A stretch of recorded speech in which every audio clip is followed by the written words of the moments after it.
Hola, buenas tardes. Seguimos y continuamos con el hermoso estudio que tenemos sobre Antiguo Testamento.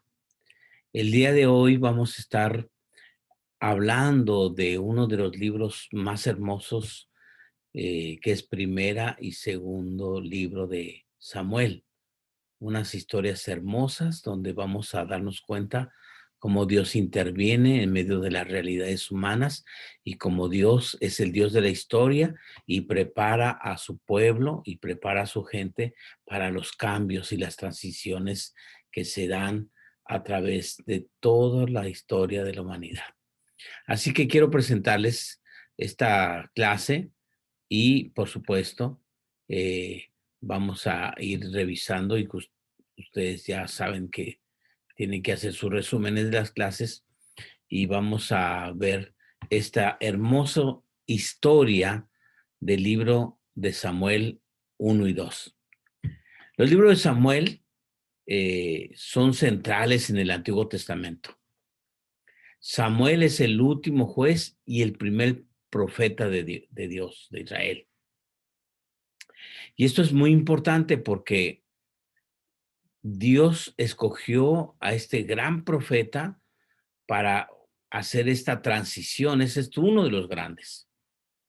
Por lo tanto, Primera de Samuel concluye la historia de los jueces y comienza la crónica de los reyes de Israel. Es un importantísimo personaje bíblico que va a ayudar en el sentido de la transición. En el primer libro de Samuel encontramos la saga de Saúl y el comienzo de la historia de, de David, de hecho, la ascensión al trono de Israel y Judá. Y el bosquejo del primer libro de Samuel es como Samuel, como juez de Israel, y bueno, empieza con una historia súper importante que ahorita lo vamos a analizar y les voy a dar una perspectiva personal de esta historia. Después habla acerca de cuando Saúl se convierte en rey y es ungido por Samuel, los primeros años del reinado de Saúl, del capítulo 11 al 15, y después David y Saúl del 16 al 30, y posteriormente va a concluir este libro de la muerte de Saúl y de sus hijos en el capítulo 31. Samuel fue el juez y profeta. Algunos han preguntado o se preguntan si fue juez o fue profeta. Fueron las dos cosas. La historia de Samuel es impresionante, como todos los grandes líderes israelitas, y su nacimiento fue milagroso. Y aquí quiero hacer una reflexión, porque ciertamente el nacimiento fue milagroso porque fue que Dios responde a la petición, a la necesidad, al clamor de la mamá, de Ana. Y si lo analizáramos más profundamente, Ana sufría una afrenta por parte de la otra esposa y sentía vergüenza por el concepto que se mantenía de que quien era estéril estaba bajo una maldición o no era bien vista. Y ella va al templo y derrama su alma porque quería quitar la afrenta. Y de hecho la promesa es llevar al niño al templo al ser destetado. Por lo tanto, Samuel viene como como fruto de una afrenta, como petición a Dios de, de vergüenza que ella sufría. Y por lo tanto, Samuel viene a ser un niño que la madre va y lo abandona en el templo con el sacerdote. Gracias a la intervención divina y a la gracia que Dios irrumpe en nuestras historias. Acuérdense que el profeta no era buen papá. Vemos la historia del profeta Ali, pero sí era un buen sacerdote y un buen mentor. Yo creo que como papá el sacerdote no fue bueno, pero como mentor sí.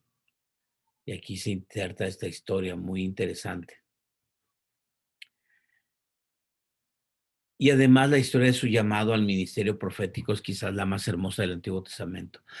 Precisamente lo que yo estaba compartiendo.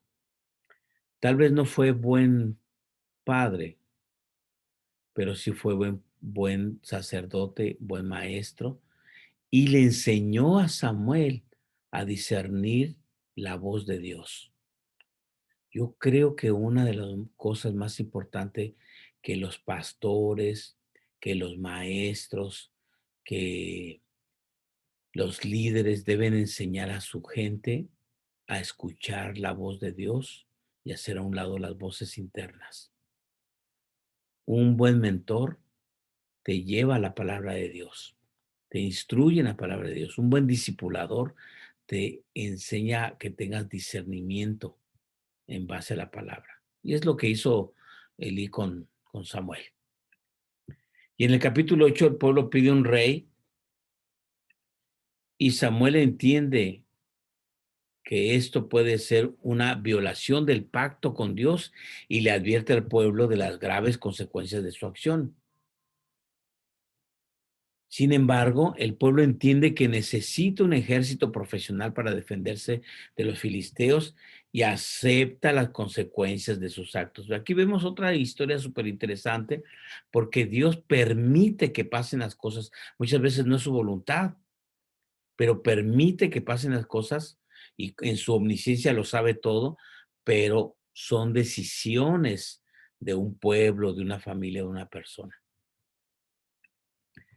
La historia de Saúl comienza en el capítulo 9 y se extiende hasta el primer capítulo del segundo libro.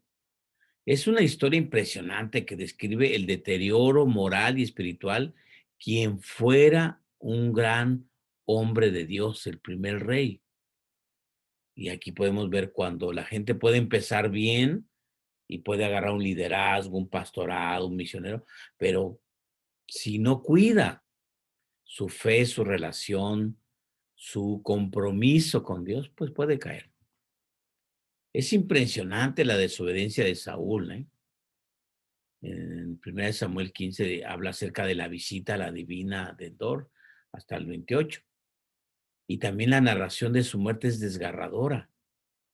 Él osó ir a consultar a una divina, escondiéndose detrás de su ropaje. Y la divina se dio cuenta. Así que consultar a los muertos, consultar con otros espíritus es una afrenta. Y después viene la unción de David como rey en 1 Samuel capítulo 16 y marca el comienzo de la historia de su ascensión al trono. Acuérdense que el padre tenía muchos hijos y Samuel aprendió de niño a discernir la voz de Dios y por lo tanto vemos en su ministerio que ejerce ese aprendizaje y dice, Dios ve lo que el hombre no ve, Dios mira el corazón. Samuel discierne y unge a David como el futuro rey. Y ahí vemos la historia de David, su batalla contra Goliat, en el capítulo 7, que es un episodio central, que en gran parte explica la controversia con Saúl. Después recuerden el canto que el pueblo entona, Saúl mató a 1000 y David a sus 10,000, y eso le mete un espíritu de envidia, un espíritu de celo. Y ahí se ve la tierna historia de una hermosa amistad de Jonatán y David, de un amor de amigos, de un amor de compañeros y de un amor que después en Salmos se escribiera, amigo es mejor que un hermano en tiempos de angustia. Yo creo que es una relación muy, muy bonita porque después va a ser ejemplificado con Jesús. Ya no llamaré más siervos, sino amigos, porque el verdadero amigo pone la vida por otro. Jesús se pone como ejemplo del gran amigo, el que da la vida por nosotros y nos ejemplifica que el amor sí hay cavidad en la relación de amistad. Y bueno, en el segundo libro de Samuel encontramos el balance de la historia de David, quien primero es declarado rey de Judá y después de Israel. Sin embargo, David viola el pacto de Dios cuando establece una relación ilícita con Betsabé y cuando censa al pueblo. Y por supuesto, toda acción trae reacción y consecuencias, y más cuando son acciones pecaminosas. Así que bueno, David, conocemos la historia de que hace la idealización y la maquinación, inclusive para asesinar al esposo de Betsabé. Y como consecuencia, pues por supuesto, David enfrenta varias rebeliones y particularmente la de su hijo Absalón y la de Seba. Y aquí interesante, yo podría ver que David fue muy buen rey, fue muy buen estratega, fue un excelente guerrero, pero no fue buen papá, porque la inacción de David en las situaciones familiares llevó a situaciones que no se supieron manejar bien. El bosquejo de Segunda de Samuel, pues el rey David, rey de Judá, en el primer capítulo, en el 5 David, rey de Judá e Israel, y los primeros años del capítulo 5 al 10, David y Betsabé, capítulo 11 y 12, problemas y dificultades, capítulo 12 al 20, y los últimos años. Y Natán no culpa a Betsabé. Interesante, porque en un sistema patriarcal con una visión misógena, siempre las mujeres eran las pecadoras, las incitadoras. Y aquí no, sino que confronta al rey, quien tenía poder sobre la vida y la hacienda de sus súbditos. Y acuérdense del mensaje muy interesante que le hace a David. Y también, por supuesto, la violación de Tamar en manos de su medio hermano Amnón. Y es un texto chocante, cómo se dan las relaciones interpersonales y familiares, donde a la inacción del papá, los hermanos tienen que hacer algo. Y pues David no hace nada ante el crimen cometido en contra de su hija, es lo que pone en marcha la rebelión de Absalón. Y la guerra entre padre e hijo es impresionante. Y la reacción de David ante la muerte de su hijo puede servir como una advertencia a los padres que descuidan la relación con sus hijos e hijas. Así que esa es la historia brevemente del primer libro y segundo libro de Samuel.